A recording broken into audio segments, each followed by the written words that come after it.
జై కేసీఆర్, జై కేటీఆర్, పల్లరాజేశ్వరి గారి నాయకత్వం, పల్లరాజేశ్వరి గారి నాయకత్వం, జై తెలంగాణ.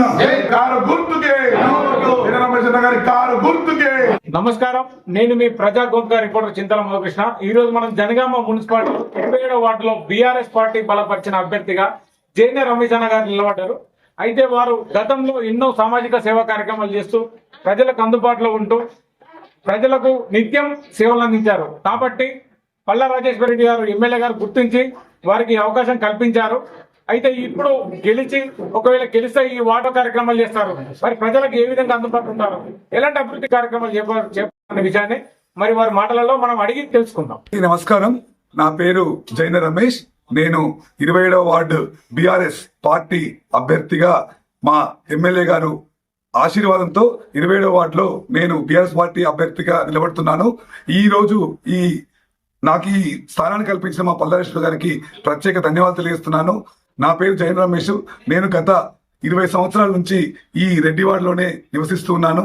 ఎన్నో సామాజిక సేవా కార్యక్రమాలు, ఎన్నో ఆరోగ్యకరమైన సేవా కార్యక్రమాలు, విద్యాపరంగా, సామాజిక పరంగా, ఆధ్యాత్మిక పరంగా ఎన్నో సేవా కార్యక్రమాలు అందించాను. మీ అందరి ఆశీర్వాదంతో మా నాన్నగారు జైన యాదగిరి గారు మీ అందరికీ సుపరిచితుడు. వారి ఆశీర్వాదంతో నేను 27వ వార్డులో ఉన్న ప్రజలకి, జనగామ ప్రజలకి ఆర్యవైశ్య మహాసభ తరపున మరియు లయన్స్ క్లబ్ తరపున ఎన్నో రకమైన సేవా కార్యక్రమాలు చేశాను. ఆరోగ్య శిబిరాలను ఏర్పాటు చేశాను. కరోనా టైంలో ఇంటింటికి ఒక 1000 కిట్లను 3 లక్షల రూపాయలు, 4 లక్షల రూపాయల వరకు ప్రతి ఇంటికి పేదవారికి అందజేశాను. అప్పుడు మా ఇంట్లో నివసిస్తున్న 6 కుటుంబాలకి రెంట్ కూడా మాఫ్ చేశాను. అది V6 లో అప్పుడు బాగా పబ్లిసిటీ రాష్ట్రం మొత్తం వ్యాప్తంగా ప్రచురించబడింది. అదే విధంగా నేను మొన్న లయన్స్ క్లబ్ లో జోన్ చైర్మన్ గా ఉన్నప్పుడు జనగామలోని చెంపగిట్స్ లో ఉన్న గవర్నమెంట్ ఆసుపత్రి నందు 365 డేస్ అక్కడ ఉన్న ఎవరైతే గర్భిణీ డెలివరీకి వస్తారో డెలివరీ వాళ్ళ అటెండర్స్ కి ప్రతిరోజు ఉదయం 350 మందికి ప్రతిరోజు భోజనాన్ని అందించి 365 రోజులు నిర్విఘ్నంగా ఆ కార్యక్రమాన్ని కొనసాగించాను. దానికి నాకు ప్రత్యేక ఆదరణ లభించింది మా లయన్స్ క్లబ్ సంస్థలో. లయన్స్ క్లబ్ లో ఎటువంటి ఎవరు చేయని కార్యక్రమం ఆ రోజు నేను చేయడం జరిగింది. అదేవిధంగా మా యొక్క వ్యాపార పరంగా కూడా నేను ఆయుష్మాన్ హాస్పిటల్ అధినేతని. ఆ హాస్పిటల్ తరఫున కూడా ఎన్నో మోకాళ్ళ నొప్పుల క్యాంపులు, క్యాన్సర్ సంబంధించిన రోగ నిర్ధారణ క్యాంపులు, లివర్ సంబంధించిన పరీక్షలు, గుండె జబ్బు సంబంధించిన పరీక్షలు, షుగర్ సంబంధించిన పరీక్షలు, ఇలాంటి ఎన్నో ఆరోగ్య శిబిరాలను ఏర్పాటు చేసి అవసరం వారికి తగిన చికిత్స మరియు వారికి జనగామలో కాకపోతే మా యొక్క పల్లారేశ్వరుడు గారు నీలిమ హాస్పిటల్ పంపించి అక్కడ ఉచితంగా సేవలు అందించాను. మా యొక్క నీలిమ హాస్పిటల్లో పల్లారేశ్వరుడు గారు ప్రతి నెలకి 1 కోటి రూపాయల వరకు జనగామ ప్రజలకి ఖర్చు చేయడం జరుగుతుంది. మా వార్డులో కూడా 100 నుంచి 200 మంది లబ్ధిదారులు నీలిమ హాస్పిటల్ నుంచి సేవలు తీసుకున్నారు. ఇదంతా మా యొక్క ఎమ్మెల్యే గారి ఆశీర్వాదం. అదేవిధంగా ఇప్పుడు కూడా మన జిల్లా రాష్ట్ర స్థాయిలో నీలిమ హాస్పిటల్ ఉంటే జనగామలో మా 27వ వార్డు స్థాయిలో నా హాస్పిటల్ ఉంది. మీకు ఎటువంటి ఆపద వచ్చినా, ఎటువంటి కష్టం వచ్చినా, మీ చిన్న జబ్బులు వచ్చినా, ఎటువంటిది వచ్చినా కూడా మా హాస్పిటల్లో నాకు తగ్గినట్టుగా ప్రత్యేక డిస్కౌంట్ తో, ప్రత్యేక ఆదరణతో మా 27 వార్డు ప్రజలకి నేను సేవలు అందిస్తానని తెలియజేస్తున్నాను. మా యొక్క హాస్పిటల్లో ఆర్థో మరియు జనరల్ మెడిసిన్, గైనిక్ సర్వీస్ కూడా మేము కొనసాగిస్తున్నాం. అందులో ఎటువంటిది ఏ సమస్య వచ్చినా ఇక్కడ ప్రజలకి నేను ప్రత్యేక డిస్కౌంట్ తో, ప్రత్యేక వసతులతో వారికి సేవలు అందిస్తానని ఈ సందర్భంగా తెలియజేస్తున్నాను. అదేవిధంగా 27వ వార్డులో నన్ను గెలిపిస్తే నేను ఈ యొక్క వార్డు యొక్క ముఖ్యమైన సమస్యల మీద పోరాడి రోడ్ల మీద సిమెంట్ రోడ్లు లేని దగ్గర సిమెంట్ రోడ్లు ఏర్పడడం, ఎక్కడైతే రోడ్లు సరిగా లేవో మరమ్మతులు చేసి అక్కడ మరమ్మతులు చేయించడం. అదేవిధంగా 27వ వార్డు నుంచి మన స్టేషన్ అవతలికి పోవాలంటే అండర్ బ్రిడ్జ్ అనేది సరైన వసతులు లేదు. ఎప్పటికీ అది డ్యామేజ్ అయ్యి ఎంతో మంది పడి దెబ్బలు తాగించుకోవడం జరిగింది. ఆ యొక్క ముఖ్య కార్యక్రమం నేను గెలవగానే ఫస్ట్ నెలలో చేసే మొట్టమొదటి కార్యక్రమం ఏంటంటే అది సెంట్రల్ గవర్నమెంట్, మన రాష్ట్ర గవర్నమెంట్ కాదు. అయినా సరే దానికి సరిపడా చిన్న మరమ్మతులు, అక్కడ సిమెంట్ ఫ్లోర్ చేయడం కానీ, గుంతలు పూడ్చడం కానీ, ఇలాంటి కార్యక్రమాన్ని మొదటగా చేసి అక్కడ నేను ఖచ్చితంగా మన ఇక్కడి నుంచి అవతలి పోవడానికి ఏవైతే కార్యక్రమం ఉందో అది ఖచ్చితంగా నిర్వర్తిస్తానని తెలియజేస్తున్నాను. అదేవిధంగా 27వ వార్డులో పాతపేట బజార్లో, గోల్డ్ స్మిత్ బజార్లో, రైల్వే స్టేషన్ బజార్లో ఇదివరకు మనకి రైల్వే స్టేషన్ దగ్గర సులభ కాంప్లెక్స్ ఉండేది. ఇప్పుడు అక్కడ లేదు. అక్కడ వ్యాపారస్తులు ఎక్కడికి నుంచో జనగాంకి వస్తుంటారు. వారికి యూరిన్ అక్కడ ఫెసిలిటీ అనేది లేదు. అదానికి కూడా ముఖ్యంగా కొట్లాడి రైల్వే గేట్ దగ్గర సులభ్ కాంప్లెక్స్ నిర్మాణం కూడా ఖచ్చితంగా నిర్వహిస్తాను తెలియస్తాను. అటు నుంచి కొంచెం ముందుకు వస్తే కూరగాయల మార్కెట్ లో మొత్తం శాశ్వత దుకాణాలు ఏర్పాటు చేయడానికి నా వంతు కృషి చేస్తాను. ఎందుకంటే అక్కడ చేపల అమ్మకం, అది కూరగాయల అమ్మకం అన్ని రోడ్ల మీద జరుగుతున్నాయి. అలా కాకుండా మనకు జనగామ జిల్లా మొత్తానికి పెద్ద మార్కెట్ ఏర్పడ్డది. అక్కడికి పంపించే విధంగా, లేదంటే అక్కడ ఉన్న వాళ్ళకి అందరికీ అక్కడనే శాశ్వతంగా ఏర్పాటు చేస్తూ కార్యక్రమం చేస్తాను.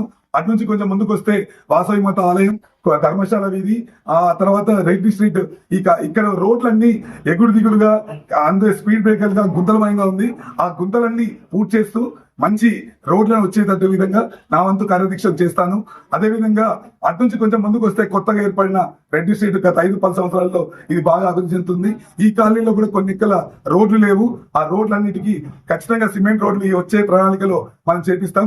మనకి ఆల్రెడీ గవర్నమెంట్ 19 కోట్ల రూపాయల నిధులు మున్సిపల్ వచ్చినాయి. ఇప్పుడు ఎలక్షన్ కోడ్ ఉంది కాబట్టి వాటిని మనం ఇప్పుడు వాడుకోలేం. ఆఫ్టర్ ఎలక్షన్స్ ఆ వీటి నిధులని మన వార్డుకి ఎక్కువగా వచ్చేటట్టు చేసి మా ఎమ్మెల్యే గారితో కొట్లాడి మన వార్డు ప్రజలకి అందేటట్లు చూస్తానని తెలియజేస్తున్నాను. నూతన పెన్షన్ల గురించి, ఇళ్ల గురించి, ఇదే విధంగా ఇక్కడ ఇవి కాకుండా ప్రభుత్వ సంక్షేమ పథకాలు, పెన్షన్ లేని వారికి పెన్షన్, అర్హులైన వారికి డబుల్ బెడ్రూమ్స్, అదేవిధంగా వికలాంగుల పెన్షన్లు, బీడీల కార్మికులకు కొంతమందికి పెన్షన్లు గత ప్రభుత్వమే ఇచ్చింది, మా ప్రభుత్వమే ఇచ్చింది. ఇదివరకు ఈ 2 సంవత్సరాల కాలంలో కాలయాపన చేస్తూ ఎటువంటి ఏమి ఇవ్వలేదు. వాళ్ళు తులం బంగారం అన్నారు, ఒక ఫ్రీ బస్ తప్ప ఏది వాళ్ళు మనం నిర్వర్తించలేదు. కాంగ్రెస్ ప్రభుత్వం అన్ని మొత్తం మనకు బూటకు ప్రమాణాలు చేసి మనల్ని మోసం చేసి మన యొక్క గద్దెనెక్కారు. వారు ఇస్తానన్న ఏ పథకాన్ని అమలు 7 హామీలు ఇచ్చారు. 7 హామీల్లో ఏ ఒక్క పథకాన్ని వాళ్ళు సరైన విధంగా అమలు చేయలేదు. ఫ్రీ బస్ ఇచ్చారు, ఏం లాభం? ఒక 2 భార్యాభర్తలు వెళ్తే భర్తకి 5 రూపాయలు ఉండే బస్ టికెట్ 10 రూపాయలు చేసిండ్రు, భార్యకి ఫ్రీ అన్నారు. అది ఫ్రీ ఎందుకు అవుతుంది? ఉన్న టికెట్లను అన్ని పెంచేసి అడ్డగోలుగా ప్రమాణాలు చేసి గద్దెనెక్కారు. ఆ 2 సంవత్సరాల పాలనలో మా యొక్క కాలం వెంటగడుతూనే ఉన్నది.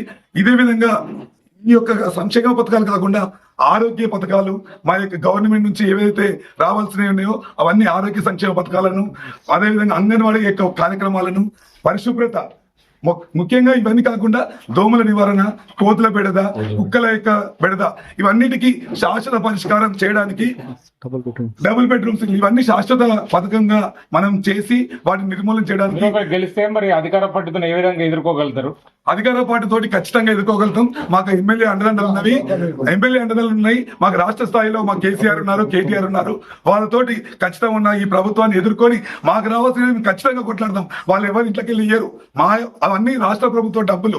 అది వాళ్ళ ఒక్కరి ప్రభుత్వం కాదు, ప్రతి ఒక్కరికి ట్యాక్స్ల నుంచి వచ్చిన రూపాయలు. అవన్నీ ఏ విధంగా రావాలో ఆ విధంగా రాబట్టుకొని మన వార్డుకి ఎన్ని రావాలో ఖచ్చితంగా కొట్లాడి పల్లారేశ్వర గారితో కొట్లాడి రాబోయే ప్రభుత్వంలో ఇంకా 2-3 సంవత్సరాలు వచ్చే ప్రభుత్వంలో కూడా మేమే ఖచ్చితంగా జెండా ఎగిరిస్తాం తెలియజేస్తున్నాం. ఈ 2-3 సంవత్సరాల్లో కూడా జెండా ఎగిరేసే వారికి కూడా ఏ విధంగా కొట్లాడాలో ఆ విధంగా కొట్లాడి మాకు రావాల్సిన నిధులు అన్నింటినీ మేము సేకరించుకొని మా వార్డుకు రావాల్సిన నిధులను ఖచ్చితంగా వస్తూ, ఇదే కాకుండా ఇన్ని సేవా కార్యక్రమాలు చేశాను. ఈ విధంగా నేను చెప్తున్నాను హామీలన్నీ.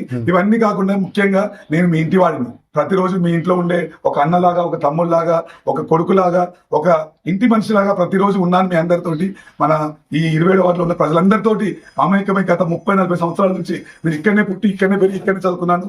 నేను ఒక పోస్ట్ గ్రాడ్ని, ఎంఎస్సీ బిఎడ్ చదివాను, విద్యావేత్తను. ఇన్ని సేవ, నాకు ఎటువంటి పదవి లేకుండానే ఇన్ని కార్యక్రమాలు చేశాను.